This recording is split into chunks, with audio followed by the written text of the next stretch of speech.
નમસ્કાર વિદ્યાર્થી મિત્રો, આપ સૌનું મારી યુટ્યુબ ચેનલ લર્નિંગ વિથ અર્જીવનમાં હાર્દિક સ્વાગત છે. આપણે ધોરણ 12 જે સામાન્ય પ્રવાહ વિદ્યાર્થીઓ છે એમના વિશે ચર્ચા કરી રહ્યા છે અને જે ઓલરેડી પરીક્ષામાં પ્રશ્નો પૂછાયેલા છે એના વિશે આપણે ચર્ચા કરી રહ્યા છે. અગાઉના વિડીયોની અંદર ટ્રુ ફોલ્સ નિયરેસ્ટ મિનિંગ વિશે ચર્ચા કરી.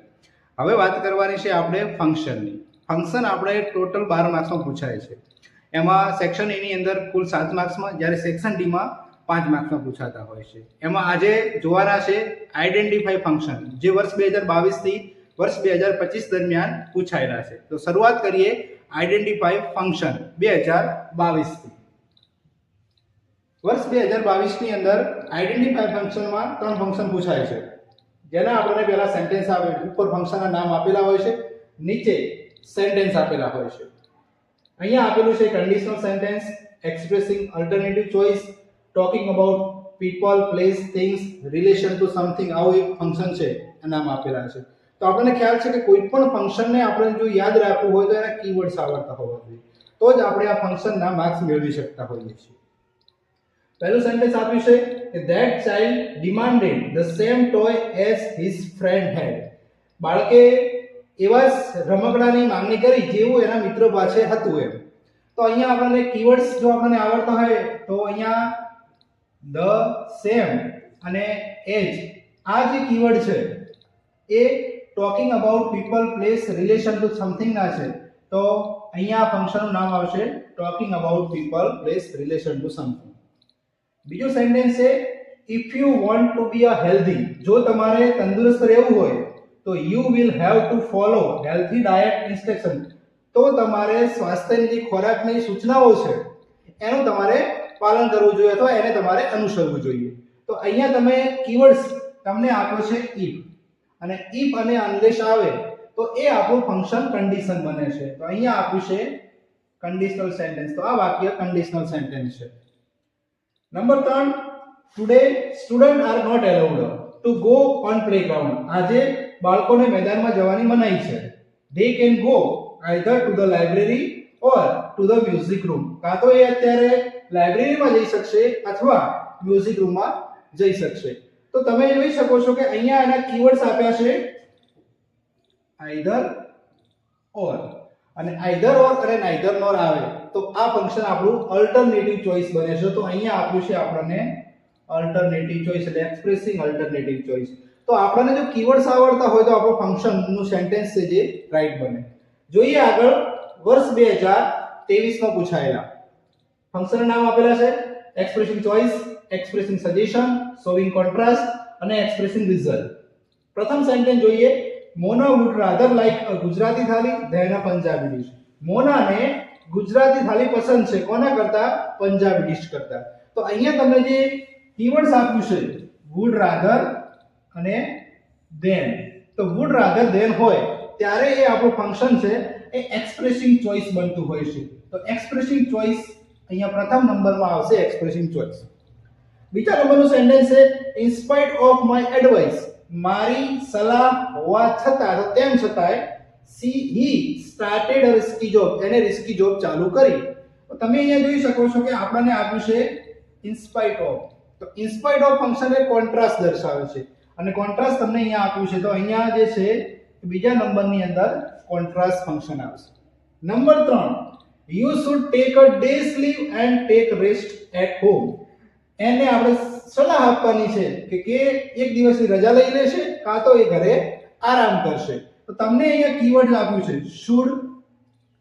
તો should, ought to અને had better આવે ત્યારે એ આપણું ફંક્શન સજેશન બને છે. તો અહીંયા તમે જોઈ શકો છો કે અહીંયા આપણે નામ આપ્યું છે એક્સપ્રેસિંગ સજેશન. તો આ જે છે એ માર્ચ 2023 માં પૂછાય. હવે વાત કરીએ માર્ચ 2024 માં પૂછાયેલા આઈડેન્ટિફાઈ ફંક્શન. ફંક્શનનું નામ છે alternative choice, showing contrast, expressing manner, D or not important. પહેલું સેન્ટેન્સ છે Prakash repaired his bicycle as the mechanic suggested. પ્રકાશે પોતાની બાઇસિકલને રિપેર કરી જેવી રીતે મિકેનિકે સૂચન કર્યું, સજેસ્ટ કર્યું. તો અહીંયા તમારે કીવર્ડ્સ જોવાના છે. તમે અહીંયા જોઈ શકો છો અહીંયા કીવર્ડ્સ એક જ આપ્યો છે કે એઝ. અહીંયા આપણે મેનર ઓફ એક્શન ની વાત કરી છે કે એઝ અને લાઈક આવે તો એ આપણું ફંક્શન એક્સપ્રેસિંગ મેનર બને છે. તો અહીંયા પ્રથમ નંબરની અંદર આવશે એક્સપ્રેસિંગ મેનર. બીજું sentence, we should felicitate the chief guest with either a memento or a bouquet. અહીંયા આપણે કીધું છે કે આપણે કોઈ મહેમાનનું સ્વાગત કાં તો મોમેન્ટો દ્વારા અથવા બુકે દ્વારા કરવાનું છે. તો આની અંદર કીવર્ડ્સ તમે જોઈ શકો છો, આઈધર અને ઓર. તો આઈધર ઓર અને નાઈધર નોર આવે ત્યારે એ આપણું ફંક્શન અલ્ટરનેટિવ ચોઇસ બને છે. તો અહીંયા આપ્યું છે અલ્ટરનેટિવ ચોઇસ. તો સેકન્ડ નંબરની અંદર આવશે અલ્ટરનેટિવ ચોઇસ. ત્રીજા નંબરનું સેન્ટેન્સ છે કે how ever intelligent Shreya is. Shreya ખૂબ હોશિયાર હોવા છતાં, બુદ્ધિશાળી હોવા, હાઉ એવર તેમ છતાંય, she does not good marks in English. તે ઇંગ્લિશમાં સારા માર્ક્સ મેળવતી નથી. તો હોશિયાર હોય અને માર્ક્સ ન મેળવે તો તમે જોઈ શકો છો એક જોવા જેવું વિરોધાભાસ છે, એટલે કે કોન્ટ્રાસ્ટ છે. તો હાઉ એવર એ શું દર્શાવે છે? કોન્ટ્રાસ્ટ દર્શાવે છે. તો એ નંબર 3 માં આપણું આવશે કોન્ટ્રાસ્ટ. હવે વાત કરીએ માર્ચ 2025 માં પૂછાયેલા આઈડેન્ટિફાઈ ફંક્શન. નામ આપ્યા છે expressing reason, expressing result, showing habitual action in past, showing contrast. પ્રથમ સેન્ટેન્સ છે Bhavesh is so intelligent. Bhavesh ખૂબ હોશિયાર છે that he can convince anybody on any issues. કોઈ પણ ઇશ્યુ બાબતે, કોઈ પણ બાબતે એ કન્વિન્સ કરી શકે છે, એટલે સમજાવી શકે છે. તો અહીંયા આપણને આપ્યા છે કીવર્ડ્સ ની અંદર show અને that. તો show that આવે છે ત્યારે એ આપણું ફંક્શન રિઝલ્ટ બને છે. તો અહીંયા તમને રિઝલ્ટ આપેલું છે એક્સપ્રેસિંગ રિઝલ્ટ. તો પ્રથમ નંબરની અંદર આવશે એક્સપ્રેસિંગ રિઝલ્ટ. બીજું સેન્ટેન્સ છે Salim Ali used to watch birds when he was at his maternal uncle's home.